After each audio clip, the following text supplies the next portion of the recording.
बहू बनी ड्राइवर। मंजित की शादी रोहन से होती है। रोहन को नशे की बुरी लत लगी होती है। एक दिन, अरे माँ, मेरा एक साइड का शरीर काम नहीं कर रहा है। मैं आज खेतों में कैसे जाऊंगा? अरे बेटा, ऐसा ना बोल। तेरे पापा के जाने के बाद से तू ही घर चलाने का सहारा है।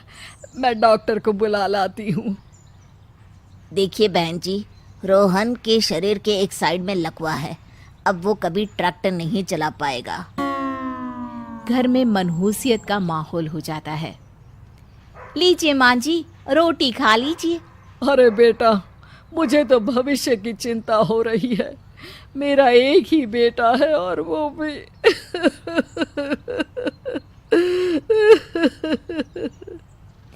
माँ जी, आप चिंता न करें। जब तक ये बीमार है मैं खेत जाकर काम कर लिया करूँगी। वैसे भी नशे के कारण इनका शरीर काफ़ी कमज़ोर हो गया है। अगले दिन मंजीत खेत में जाकर काम कर शाम को घर लौटती है। ये ले बेटा, पानी पी ले। कैसा रहा काम का पहला दिन? माँ जी, काम तो ठीक है, लेकिन मैं अगर ट्रैक्टर चलाना सीख लूँ ना तो काम और भी आसान हो जाएगा। अरे बेटा, दुनिया क्या कहेगी कि औरत होकर ट्रैक्टर चला रही है। माँ जी, या तो हम दुनिया देख ले या अपना घर, कोई बात नहीं। जब ये ठीक हो जाएंगे तो सब ठीक हो जाएगा। अरे बहू, जरा बाहर तो आना। जी माँ जी। बहू, तेरे मामा जी आए हैं, तूने बुलाया था ना? हाँ माँ जी, वो मामा जी ना आज से मुझे ट्रैक्टर चलाना सीखा। मंजित मामा से ट्रैक्टर चलाना सीखती है। वो मन लगाकर खेतों में काम करती है। और एक दिन, माँ जी, पता है इस बार पूरे गांव में सबसे ज्यादा फसल का उत्पादन हमारे खेतों में हुआ है। इस साल तो खूब पैसे आएंगे। हाँ। सास खुश नहीं होती है। वो चुपचाप वहां से जाने लगती है। तभी मंजित उसे रोक लेती है। क्या हुआ माँ जी, आपको खुशी नहीं हुई? बेटा, आज डॉक्टर साहब बोल रहे थे कि रोहन के ठीक होने के लिए 5 लाख रुपए की ज़रूरत है। समझ नहीं आ रहा क्या करूं। मंजित शांत हो जाती है। अगले दिन सास मंजित के पास आती है। बेटा, ये मेरे गहने हैं। इसे अपने गहनों के साथ जोड़कर सुनार को दे आ। जितने पैसे हो ले आ। डॉक्टर को आज ही देने हैं। मंजित अपने गहने और सास के गहनों को लेकर दुकान में बेचकर पैसे लेकर घर आ जाती है। माँ जी, सिर्फ 3 लाख रुपए का ही इंतजाम हो पाया है। बाकी के पैसे कैसे आएंगे? बेटा, अब तो एक ही चारा है, हमें ज़मीन भी बेचनी पड़ेगी। माँ, खेत बेच देंगे तो खाएंगे क्या? अरे बेटा, कोई दूसरा चारा भी तो नहीं है। रोहन ठीक हो जाए तो वो मेहनत करके इससे भी बड़ी ज़मीन ले लेगा।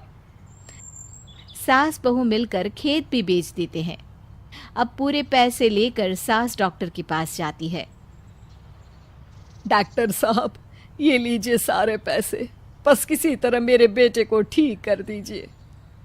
आपका बेटा ठीक तो हो जाएगा, लेकिन 6 महीने का समय लगेगा।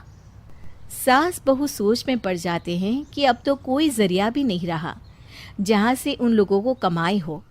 अब कमाएंगे नहीं तो खाएंगे क्या? माँ जी, मेरे माता पिता ने लड़की होने के कारण मुझे ज़्यादा पढ़ाया लिखाया नहीं, लेकिन ट्रैक्टर चलाना सीखकर मैं कुछ काम करने के लायक तो हो ही गई हूँ। अरे बेटा, ट्रैक्टर अब कहाँ चलाएगी? खेत तो बिक गए हैं। माँ जी, मैं किसी और के खेतों में दिहाड़ी में काम कर लूँगी, कुछ तो पैसे आएंगे ही ना। ये कहकर मंजित काम करना शुरू कर देती है। जैसे तैसे उन पैसों से गुजारा चल ही रहा था। माँ जी, पास के अस्पताल से मुझे नौकरी के लिए ऑफर आया है। पैसे भी ये 4 गुना ज़्यादा मिलेंगे और अब खाने पीने दवाई के साथ हम कुछ पैसे भविष्य के लिए भी जोड़ पाएंगे। लेकिन काम क्या है बहू? माँ जी, मुझे अस्पताल की एम्बुलेंस चलानी है। अरे, तू तो मेरी बहू नहीं, बेटा है बेटा। ज़रूर जा बेटा। और हाँ, तूने पूरे गांव में एक मिसाल कायम कर दिया कि हर काम हर कोई कर सकता है। उनके लिए लड़की या लड़का होने की कोई जरूरत नहीं। मंजित मन लगाकर काम करना शुरू कर देती है। आगे जाकर वो खुद का एम्बुलेंस भी खरीद लेती है और अब तो उसका पति भी ठीक हो जाता है और सब पहले से भी ज्यादा खुशहाल जिंदगी जीने लगते हैं।